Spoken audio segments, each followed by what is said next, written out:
And this is interesting, but you will of course already have learned this from Drayton Bird. On pages with more words, visitors read more.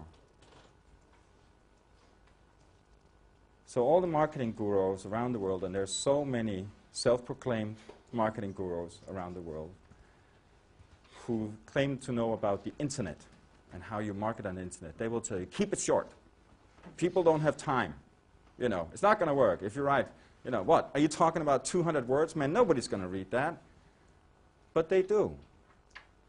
And I'm not a psychologist, so I don't, Drayton is in a way, so he could probably tell you why it is, but I think it's interesting. On pages with more than 111 words, users read 50% of the text.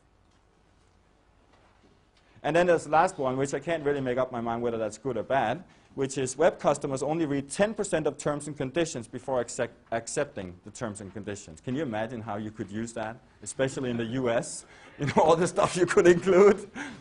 And then in year 2, you've bought a Rolls Royce, which will debit your credit card. And yes. Actually, going on the page view, when my articles on my blog were short, the page view was short. When the articles got longer, the page views were longer as well. So they went up. Yeah, so you can affirm that, that this is correct. Great, great. Thanks a lot for sharing that. What's your blog's name?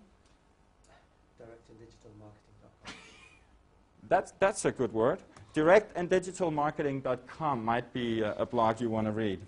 So when you look at your online media mix, you have an enormous amount of options. And it seems that the options you have to place your brand in different channels are just increasing by the month. And I'm obviously not going to go into all of them. I have chosen a few that for most of you hopefully will be very obvious to consider. And then I have will bring you some case studies from social media and social networks and how you can actually successfully market your products or services through that channel.